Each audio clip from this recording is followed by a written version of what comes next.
All right, everyone, welcome back to another video, another daily gaming news video. Lots to talk about from, the success that Game Pass can provide to games that people haven't played in a long time, to some updates for the Nintendo Switch 2, as well as Indiana Jones. We're most likely getting a release date very, very soon for that, plus many other things. But before we continue, if you like daily gaming news and content, make sure to hit that subscribe button, hit the like button if you enjoyed the video, and check out my Spotify. Link is in the description. So the Crash Bandicoot trilogy, as we know, is now in Xbox Game Pass, and this was one of the first Activision games to be announced for Game Pass. We're still waiting for Xbox to drop back catalog of games, older Call of Duties and many other Activision and Blizzard games into the service, but they are slowly trickling out here. We got Diablo, we got Call of Duty Modern Warfare 3. Now we have the Crash Bandicoot Insane trilogy, which is a phenomenal game. Go check it out if you haven't yet. But we are seeing the power that Game Pass does bring to bring a new life to some of these games, as it says here that the Crash Bandicoot Insane trilogy joined Xbox Game Pass and PC Game Pass last week. And while they see games usually ramp up with their player numbers when they join the service, this one is pretty impressive. They say that here that they've joined the top 40 in the Xbox gameplay chart this week for true achievements here, where it is in 11th place, going over games like Destiny 2, Apex Legends, and Diablo 4. And they get this data here, which samples over 2.4 million Xbox accounts. And they say it's an impressive rise into the top 40, and is thanks to a whopping 2,808% increase in Crash Bandicoot Insane Trilogy Xbox players. And they say they collect data for the top 200 most played games, and Crash was outside of that leaderboard last week. It jumped 189 spots because of Xbox Game Pass. That is extremely impressive to see the amount of people that are willing to check out a game once it drops into the service, the engagement that these games do get. And if you're Xbox, you're looking at these numbers, you must be thinking, we got to start putting more of these older back catalog games into the service if it's just going to drive a ton of traffic and a ton of people to engage and play them. I wonder if there were even new subscribers just simply for a game like Crash Bandicoot Insane Trilogy. It's a major franchise. It is a huge franchise that Xbox now has first party. They have Crash as a mascot, which a lot of people would have never thought that would have been the case on Xbox. But this is some impressive stuff, and I'm hoping this drives them, like I said, to put more of their back catalog and back titles into the service, and then we'll see how those perform as well. Now, Gamescom Opening Night Live is just around the corner next Tuesday. I think it's going to be a phenomenal show. I'm actually pretty excited for this one. I think I'm more excited about this Gamescom than I've been in the last number of years. But here are some of the games that we will see confirmed here from Jeff Keighley. Call of Duty Black Ops 6, which always excited for that. Monster Hunter Wilds, Marvel Rivals, Dune Awakening. That game looks pretty good. Indiana Jones and the Great Circle, and Sid Meier's Civilization 7. So right there, that's just a short list of games. It's already a pretty strong list. It's at 2 p.m. Eastern Standard Time next Tuesday, which would point to the fact that we are going to be getting a release date for Indiana Jones, because there is this tweet as well where Jeff Keighley says, watch Gamescom Opening Night Live for a new look at Indiana Jones and the Great Circle on Tuesday, August 20th, starting at 2 p.m. Eastern Standard Time. So we're going to see a brand new trailer. We've already seen a decent amount about this game from everything I've seen. It looks like it's going to be a great release, but I'm assuming they're going to show the trailer and then we're going to get that release date. And my best guess would be probably a December release date for Indiana Jones. So barring we don't get a delay just magically between now and the release of this game, it's going to be excited to see that trailer, and then hopefully they give us that release date. And speaking of delays, there has been another game that has been delayed. This is a day one Xbox Game Pass game, and a game that I think a lot of people are extremely excited for, including myself, and that is Replace. So they are now going to be releasing this game in 2025. They put out this post yesterday saying, we'll keep it short. Replace will now be released in 2025. And I like how they did keep it short at the beginning, and then they go on here and say, our initial release date was optimistic and we apologize for that. Developing Replace is quite a unique challenge, and we're proud to be creating something that's special. We need more time to ensure we meet high standards we've set for ourselves and to meet the expectations of our fans. Feel free to join the Discord. We post lots of dev vlogs there to share the progress and are open for a chat. Replace was featured at the Summer Game Fest earlier this summer, and now it will also finally be available at Gamescom to everybody to play. So come and say hi. And for those who are not attending, we've prepared something special for later this week. And that's pretty cool to hear. I mean, I'm not really worried about this game. I'm assuming it's just taking longer to get it to, like they said, where they want to get it. The game looks phenomenal from the trailers that we have seen. And we're going to get hands-on impressions now from people actually at Gamescom playing it. And I'm sure there will be a lot of information after they've played it on what they feel about the game, how it plays, how it looks, how it sounds, all of those things. So that's pretty exciting. And then something special for later this week, I'm guessing a new trailer or something like that. Maybe even a small demo for everybody else who is not at Gamescom to be able to check out and play the game. So we'll see when it does come out in 2025. No, again, no official dates, but they are saying 2025. I'm guessing an early 2025 release. Now, when we talk about Game Pass, Xbox, and everything they're trying to do here with making it more accessible to everybody, no matter what device they're on, one of the things that has been plaguing Xbox for a while that they are starting to work on and get better at is their actual Xbox app on PC, on your phone, cloud gaming. All of that stuff could definitely be a lot better in my opinion. And now they're making some more changes. And this one has to do with the Windows Game Bar. They're making it more handheld friendly. Now the Game Bar, if you know anything about it, you can get that popped up when you're playing games on your PC, you're playing on a mobile device, you're playing on your Asus ROG Ally or something, and it gives you access to like screenshots and to check your games and friends and all that type of stuff. They're making a change here where they're testing a new compact version of the Game Bar with the Xbox Insiders. And they say similar to the Xbox app on Windows PC, the Game Bar is getting its own compact mode that is designed for smaller screens, Windows powered handhelds, and even for when you're playing on PC with a controller. I know for me, trying to use the Game Bar on the Asus ROG Ally, it's okay, but I would definitely love to see something a lot better. You can see a picture of it here, just kind of compressing it into one side. Looks a lot more just like the Xbox dashboard pop-out menu when you hit the Xbox button or the Nexus button or whatever you want to call it.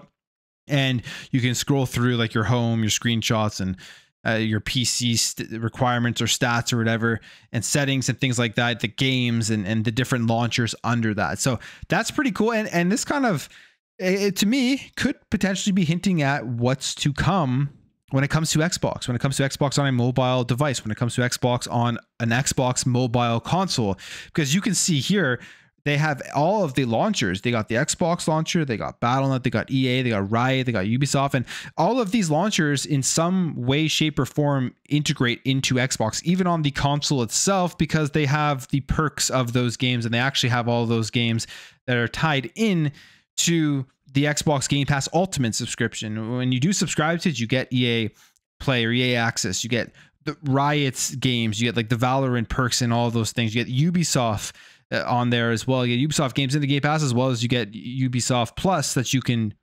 subscribe to and play on your Xbox. So I think they're thinking about all of that, taking it all into account. And if they were to allow you to have more launchers on an Xbox console, this may be kind of a little bit of a foreshadow to it. Obviously, the big one people would love to see at some point would be Steam, but we'll see if that is something that they would end up doing. But I think this looks better, and hopefully they continue to improve on that overall experience when it comes to playing Xbox on mobile devices and Xbox on your browser and PC and stuff. Now, the Nintendo Switch 2. I mean, this one is kind of getting annoying at this point because we've heard so many rumors. You had big insiders and leakers and everyone saying that the Nintendo Switch 2 is coming out this year, and then saying it was coming out in the first few months, the first quarter of 2025. And now there's some more information, and it looks like they're going to be pushing it out even further than people had been expecting. It says here that on the latest episode of the Games Industry or GI Microcast, GameIndustry.biz head of games Christopher Drain gave an update on what he's been told about the next Nintendo console. He says, no developer I've spoken to expects it to launch in this financial year.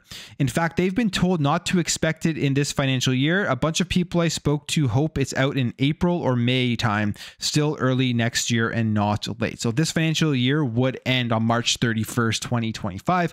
So based off of what he is saying, don't expect it in that time frame. It's going to be after that, either whether it's April or May. But I mean, those months are kind of an odd time to launch a console. I would think if they're not going to put it out in this financial year, they're going to wait until the holiday season and release it when there's probably going to be more eyes on it, more hype around it, people wanting to buy it as Christmas gifts. So I could see that happening at this point. And the other thing that Nintendo is probably thinking about, whether they want to admit it or not, is they want to sell those 1.1 million extra units of the Nintendo Switch right now to become the best-selling console of all time, to surpass the PlayStation 2. At this point, you got to try to hit that goal. They're so close. And I could see that happening, especially with the amount of sales that are going to happen when the new Zelda game comes out, the new special edition Nintendo Switch Lite. I mean, I've purchased one of those. I've pre-ordered one of those. So they're going to be very close to beating the PlayStation 2. And then maybe they're just trying to give themselves a bit more time to make sure that they do become the best-selling console of all time. It's insane that they are actually able to pass the PS2. I didn't think that anybody would be able to. But now here we are.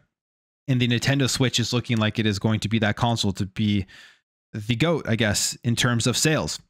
Now, when it comes to Red Dead Redemption, it looks like there is a PC version that is being teased, and they're saying it's being teased on PSN.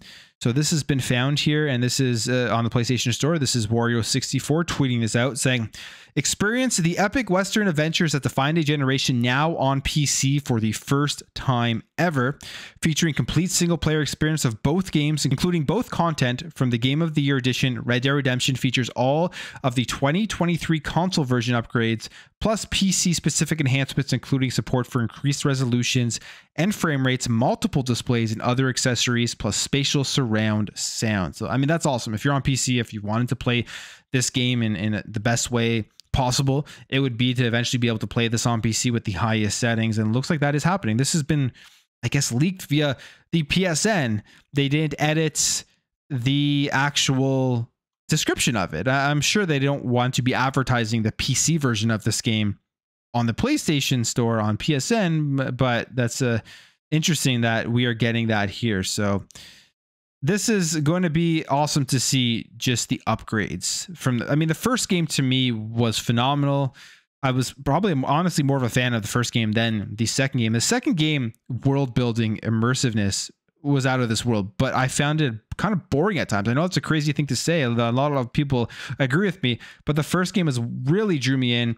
And then the multiplayer in the first game too really drew me in. So excited to see how this will eventually look on a higher end PC graphically, what it's going to be able to do.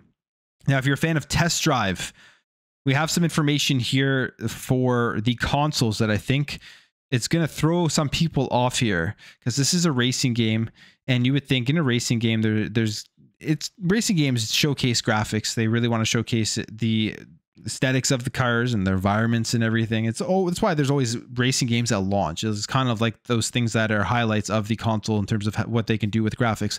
But you want to play a racing game in 60 frames per second. And Test Drive Unlimited Solar Crown, they've announced what types of modes you're going to be able to get. So you're going to get 1080p 60 frames per second on both the PS5 and the Xbox Series X and S. But here's where things get interesting. You're not getting a 4K mode. You're not getting 60 FPS at 1440p. You're getting a 1440p 30 FPS on the PlayStation 5 and the Xbox Series X and S, which again, it's interesting that both the Series X and S and the PS5, they all have, there's no difference between them. There's not going to be anything else there for the Series S. They're all just going with the same resolutions and frame rates. But I think that's kind of a miss here. I usually don't care too crazy much about this stuff. I mean, at the end of the day, 60 FPS, depending on the game that you're playing, is obviously what it needs to be. I'm happy they at least made that decision to give that 1080p option and give you that 60 FPS option, but I would have expected from a racing game that you're getting at least 1440p 60 at the minimum.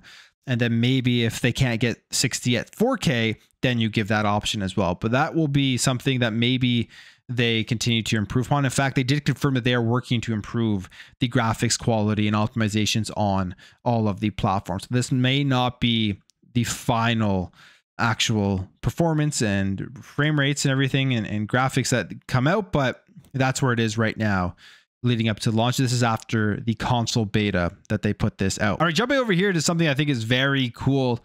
And these are some new 16-bit retro style games that are coming out, being put out here by WayForward, who publishes a ton of awesome stuff.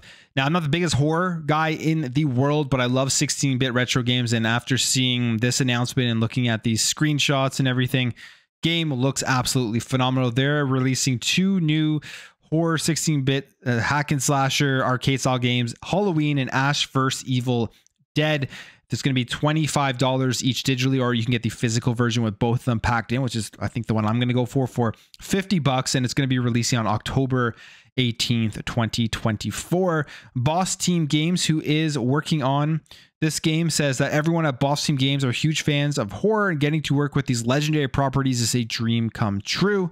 And they say it's an amazing experience collaborating with WayForward and our licensors to create not one, but two fast-paced 90s arcade-style games while remaining true to the original Halloween film and Ash vs. the Evil Dead series. So if you're interested, definitely go check it out. I don't think you will be disappointed. I'm generally not disappointed by the stuff that WayForward does publish. A couple of more things here. We have the official roadmap, post-launch roadmap of Concord. Again, this is one of those games, still $40, still releasing August 23rd. No one's talking about it. I don't know how this game is going to succeed whatsoever. I think it's going to fall straight on its face, but it could be wrong. But here is Season 1 if you are interested in it. They say with Season 1, we'll also be introducing an in-game store for those looking to personalize their free gunners further with additional customization items to continue to support the game. These will supplement the hundreds of rewards earnable through progression and will be solely cosmetic, optional, and have no gameplay impact. And some of the stuff they're putting out is a new free gunner map, another new map, new variants, quality of life updates, new cosmetics and rewards, new vignettes. And then Season 2, which launches in January, says new free gunner map, another new map, a new mode, new variant, quality of life updates, and new cosmetic and rewards and new vignettes. Now, I have to be fair, Concord, the way that they are doing this game, even though it's $40, which is, I mean, $40 isn't a terrible price.